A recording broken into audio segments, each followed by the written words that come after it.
Yeah, I mean, I think UVM has the like general reputation of being like groovy UV or whatever, meaning that like the students are all really chill and smoke a lot of weed and stuff. I don't know if that's still true necessarily. I think the overall like personality of the school has changed, but I don't know, I think weed is still pretty prevalent on campus. I think now, just because it's Vermont and, weed is legal, that's kind of become more of the reputation.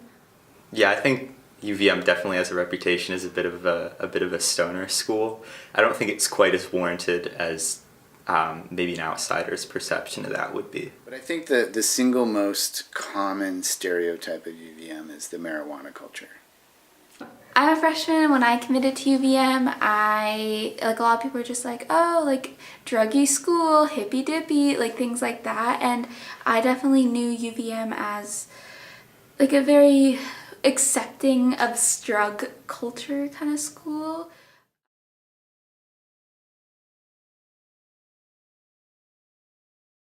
I look at those signs and I think, well, that sounds like an ideal statement, but the reality is quite distinct.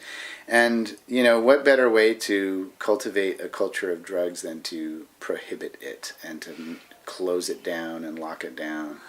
I think those signs are probably for parents, just to like parents of prospective students and like parents visiting, just to kind of like ease their minds about like having their kid come here. But honestly, like that's just, those signs, first of all, don't really do anything, and also aren't really true, I don't think.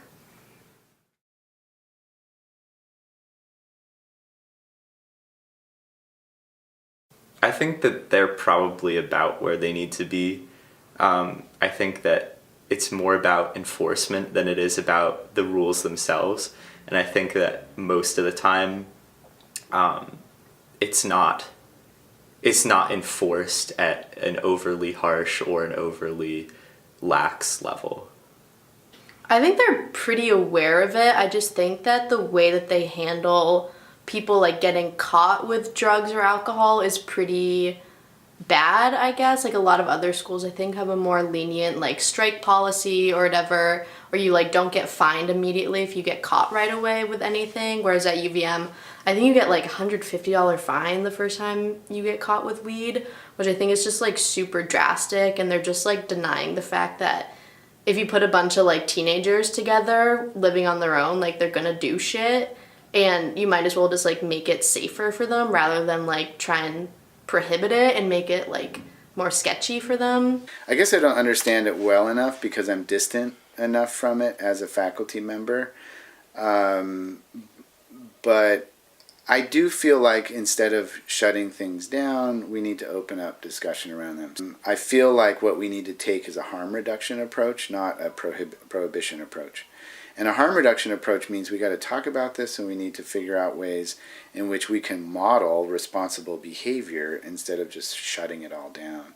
And so I think until we take a pervasive harm reduction approach on a lot of this stuff, we're just going to keep feeding it.